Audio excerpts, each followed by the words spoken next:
हामीलाई एकदमै फ्रीमा डाउनलोड गर्नको लागि दिन्छ साथी। र फ्री डाउनलोड भनेको छ, यहाँनिर क्लिक गरौँ।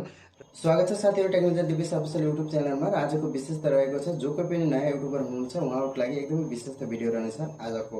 साथीहरु मैले यस विषय भिडियो बनाएको छु कि जसै हामीले युट्युबमा हाल्नको लागि भिडियो तयार गर्छौं र हर कसैको भिडियोमा आजभोलि देखिने गर्छ तलनिर सब्स्क्राइब बटन र बेल आइकन दबाएको र लाइक गरेको स्टिकरहरु देखिने गर्छ। हो साथीहरु, यही विषय लिएर आज भिडियो बनाएको छु। भिडियोलाई अन्त्यसम्म हेर्न नभुल्नु होला र हजुर पनि मेरो च्यानलमा नयाँ हुनुहुन्छ मेरो च्यानललाई सब्स्क्राइब गर्न। आजको दिनमा यस्तै भिडियोहरु मैले जसै अपलोड गर्छु सबभन्दा पहिला हजुरले पाउनको लागि मेरो च्यानललाई सब्स्क्राइब गर्न नभुल्नु होला। र अब कति पनि ढिला नगरिकन म सुरु गर्न जाँदैछु। सब्स्क्राइब बटन कहाँबाट ल्याउने र कहाँ लगेर फिट गर्ने यो सम्पूर्ण जानकारी दिनेछु। अब सुरु गरौँ भिडियो। सब्स्क्राइब प्ले बटन हामीले युट्युबमा पनि पाइन्छ साथीहरु। र हामीले जसै युट्युबबाट डाउनलोड गर्छौं त्यसले हाम्रो युट्युब च्यानललाई कपिराइट स्ट्रक र कपिराइट क्लेम्स दिनको एकदमै ठूलो डर हुन्छ। त्यसकारणले पनि हामीले डाउनलोड गर्नुपर्छ गुगलबाट साथीहरु। र गुगलबाट डाउनलोड गर्नको लागि हामी गुगलमा जानुपर्छ र गुगलमा गइसकेपछि यहाँनिर सर्च गर्नुपर्छ pisaboy.com र साथीहरु pisaboy.com सर्च गरिसकेपछि यस्तो किसिमको इन्टरफेस देखाउँछ र हामीले यहाँनिर क्लिक गर्नुपर्छ र यहाँनिर भिडियो सिलेक्ट गर्नुपर्छ र भिडियो सिलेक्ट गरेपछि यहाँनिर सर्च गर्नुपर्छ सब्स्क्राइब सर्च गरिसकेपछि यस्तो किसिमको इन्टरफेस देखाउँछ साथीहरु। र यस्तो किसिमको इन्टरफेस देखिसकेपछि यहाँनिर देख्नुहुन्छ तपाईले जति पनि हाम्रो सब्स्क्राइब बटन हामीलाई चाहिन्छ कुन चाहिँ चाहिन्छ त हजुरले आफै चुज गर्नुपर्ने हुन्छ साथीहरु। यहाँ थुप्रै किसिमका सब्स्क्राइब बटनहरु देखिने गरिन्छ। हजुरले हेर्नु होला जुन चाहिँ हजुरलाई मन पर्छ। जस्तै कि मलाई यो मन पर्यो, मैले यसलाई क्लिक गरे र यसलाई क्लिक गरिसकेपछि हामीलाई एकदमै फ्रीमा डाउनलोड गर्नको लागि दिन्छ साथीहरुको लागि। यहाँनिर माथिनिर फ्री डाउनलोड भनेको छ, यहाँनिर क्लिक गरौँ र हामीलाई डाउनलोड गर्नको लागि चारवटा अप्सन दिएको, तर हामीले 3 निर चुज गर्नुपर्छ।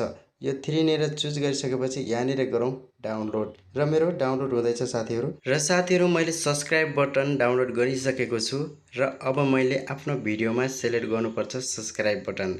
अब सब्स्क्राइब बटन कसरी सिलेक्ट गर्ने त? र साथीहरु मैले सब्स्क्राइब बटन डाउनलोड गरिसकेको छु र डाउनलोड गरिसकेपछि अब हामीले सिलेक्ट गर्नुपर्छ आफ्नो भिडियोको बीचमा सिलेक्ट गर्नुपर्छ सब्स्क्राइब बटन। र यसको लागि सिलेक्ट गर्नको लागि के गर्नुपर्छ त? मैले काइनमास्टरमा आइसकेको छु र काइनमास्टर कसरी चलाउने भन्ने बारे त मैले पहिले नै भिडियो बनाएको छु। यदि हजुरले हेर्नु भएको छैन भने यो भिडियोको तल डिस्क्रिप्सननिर मैले भिडियोको लिंक दिएको छु, गएर हेर्न सक्नुहुनेछ।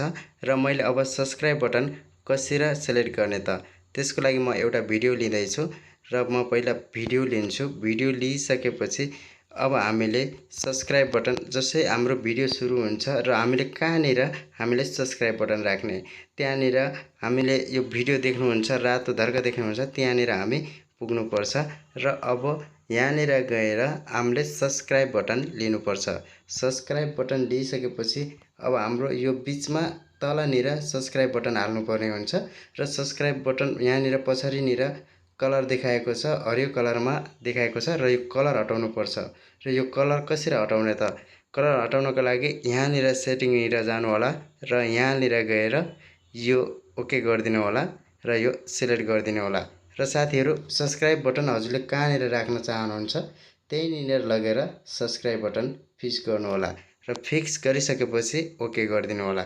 र अब हेर्नु साथीहरु मेरो भिडियो सुरु गरौँ। कपिराइट स्ट्रक आउनको एकदमै ठूलो डर हुन्छ र यसरी हाम्रो सब्स्क्राइब बटन आउँछ साथीहरु। यदि हजुर पनि युट्युबर हुनुहुन्छ र भिडियो बनाउनुहुन्छ भने यसरी नै गर्नु होला साथीहरु। र सब्स्क्राइब प्ले बटन युट्युबमा पनि पाइन्छ साथीहरु, तर युट्युबबाट कहिले पनि डाउनलोड नगर्नु होला। किनकि जब युट्युबबाट तपाईले डाउनलोड गरेर आफ्नो भिडियोमा सब्स्क्राइब बटनलाई सिलेक्ट गर्नुहुन्छ त्यसबाट हजुरलाई कपिराइट क्लेम्स कपिराइट स्ट्रक आउनको एकदमै ठूलो डर हुन्छ। त्यसैले प्ले बटन मैले जसरी बताएको छु यसरी नै डाउनलोड गर्नु होला। र जाँदा मेरो च्यानललाई पनि सब्स्क्राइब गर्न नभुल्नु होला। नै बिदा हुन चाहन्छु। धन्यवाद।